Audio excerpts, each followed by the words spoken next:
নির্মমভাবে হত্যা করা হয়েছে আল্লামা দেলোয়ার হোসেন সাঈদীকে। বিনা অপরাধে ১২ বছর জেলখানায় বন্দী রেখেও শান্ত হন নাই এই ফেসিবাদী সরকার। ঢাকা বাইতুল মোকাররমে তার জানাজার নামাজের দাবি করা হলে সেটাকে প্রত্যাখ্যান করে এই ফেসিবাদী সরকার। বন্ধুগণ, বুঝতে পারছেন এই সরকার আসলে কত বড় কাপুরুষ হয়ে গেছে, যার কারণে একজন মানুষ মৃত্যুর পরেও তার প্রতিহিংসার আগুন এখনো পর্যন্ত মিটে নাই। বন্ধুগণ, ভিডিওটা সবাইকে পুরোপুরি দেখার জন্য অনুরোধ রইল এবং আপনাদের মনের ভাব কমেন্টের মাধ্যমে প্রকাশ করার জন্য বিশেষ অনুরোধ রইল। ভিডিওটা বেশি বেশি শেয়ার করবেন। তো সবাই ভালো থাকবেন। সো আল্লাহ হাফেজ। মাওলানা দেলোয়ার হোসেন সাঈদীর মৃত্যু সংবাদের পরই শাহবাগে বঙ্গবন্ধু শেখ মুজিব মেডিকেল বিশ্ববিদ্যালয়ের ভিতরে ও সামনের সড়কে অবস্থান জামাত শিবির নেতাকর্মীদের। সাঈদীর মৃত্যুকে হত্যাকাণ্ড উল্লেখ করে সরকারের বিরুদ্ধে নানা স্লোগান দেয় তারা।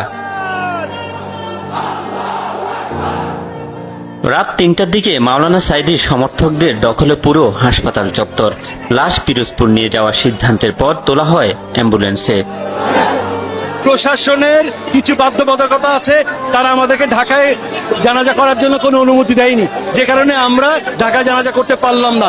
যদিও লক্ষ কোটি মানুষের দাবি ছিল ঢাকায় তার একটি নামাজে জানাজা করার, কিন্তু আমরা সেই সুযোগ থেকে অধিকার থেকে বঞ্চিত হয়েছি।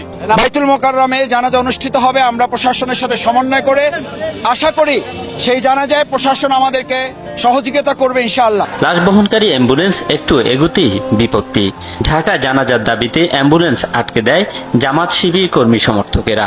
এক পর্যায়ে অ্যাম্বুলেন্সের চাকাও পাংচার করে দেয় তারা। কয়েক দফা চেষ্টা করেও তাদের দমাতে ব্যর্থ হয় পুলিশ।